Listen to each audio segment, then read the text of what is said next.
China was the first country to have U.S. standardized testing, a national test to select government officials. That's when it started about around 600. So it'll be 1,300 years old system already at that time.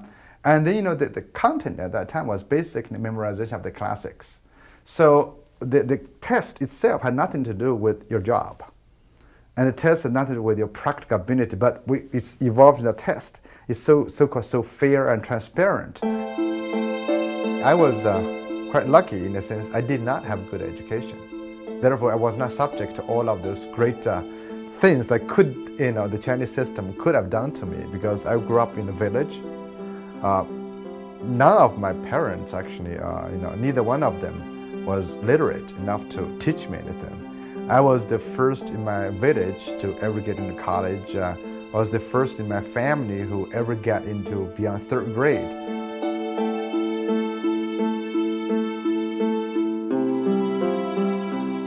People actually do ask the same question, say, so you are part of that education system and you taught there, you were a student, how come when you are so critical of the system, you have become, in a sense, creative? But I said, again, it's in spite of, it's not, because of.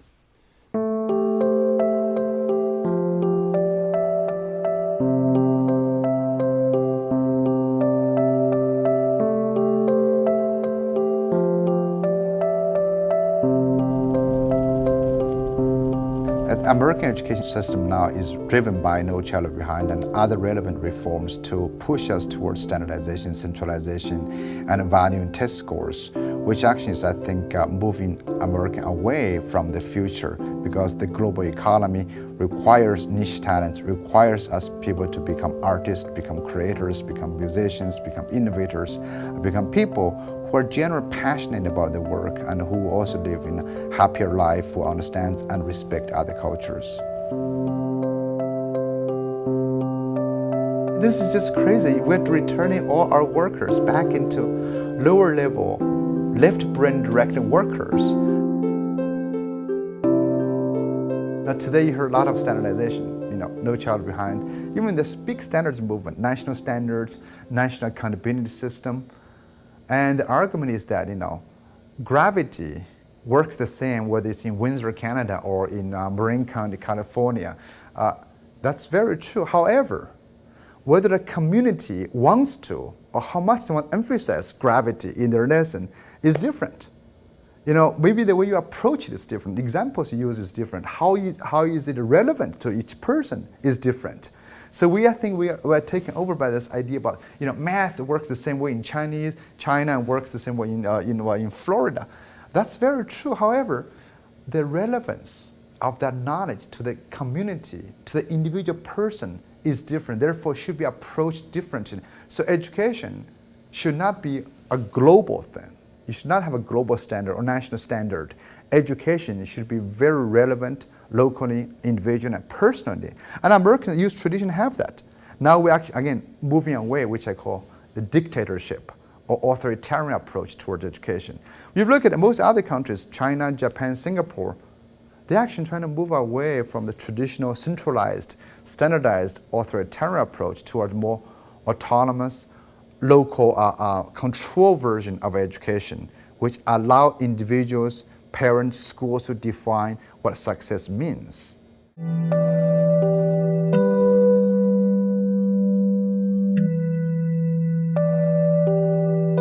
So change the mindset is, first of all, I think our community, our public, our parents, and our teachers got to believe that education is about the individual person, is about a person's passion and spirit, is not about how much knowledge you have mastered.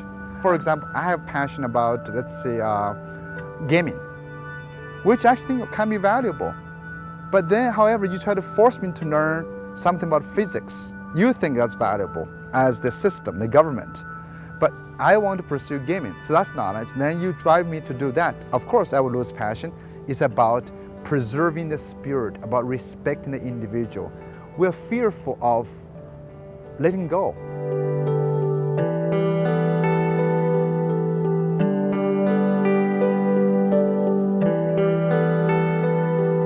About 10% of Chinese college graduates are able to work for multinational corporations. 10%. That's a very small number. And right now, China has practically no self-owned innovation patents. They have to export about 800 million shirts to buy one Airbus 380. They don't like that. China, they hate that, So the damage is huge. That's why China is so eager to abandon this system, but they can't. They're stuck because the culture has defined to say tests, the college national test, like national college entrance exam, is the only way, fair way to select, the ruling class or people who can get into elite class. But also that's been used as indicator of true quality of schools and teachers. So if No Child Behind continues, if people start to believe that the quality of education of schools is test scores, then it will be hard to reverse that.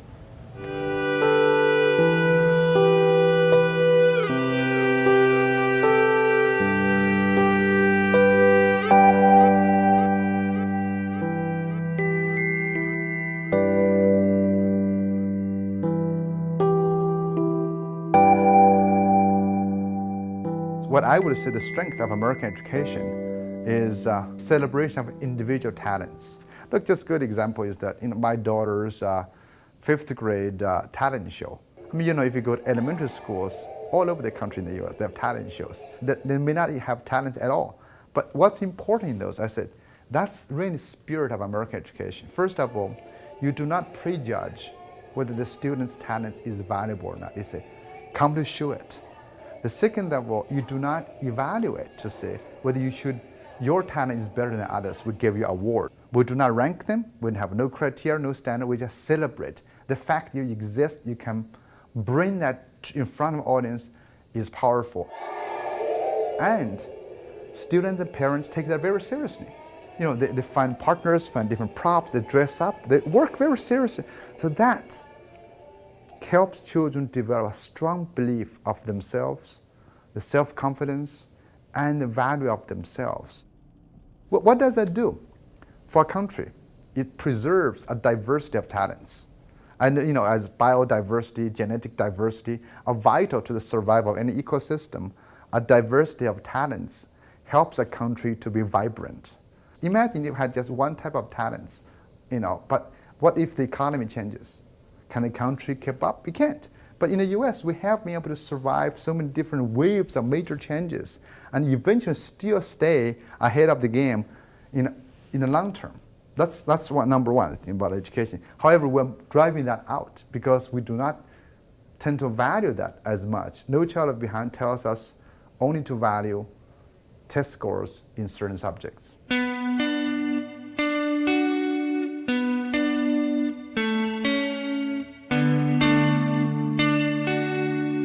We should not really let kids to completely say, do whatever you like every day.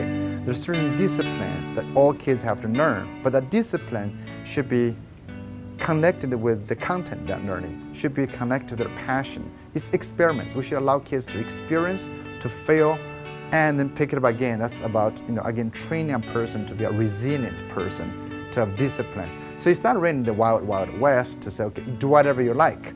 But I think today, however, technology, globalization has made it possible for kids to truly pursue their own individual interests and talents, and those talents and interests can be valuable on the global market.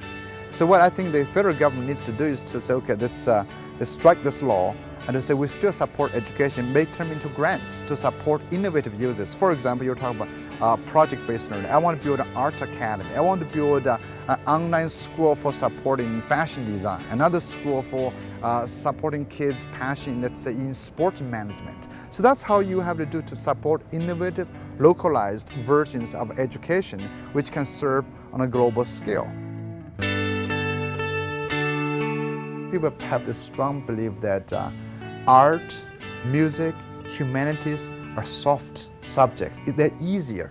Really, you think playing the violin great is easier than to computer programming? I don't think so. So somehow there's some people think about, tough, math and science are tough subjects, and others are easier. I don't think so. So anyway, I think in terms of the flat world concept, heightens this very simplistic view of direct competition, not finding your own unique niche talents. I think that's what we should do. We should stop comparing with other countries. Americans should be more American, not more Chinese or Indian or Japanese.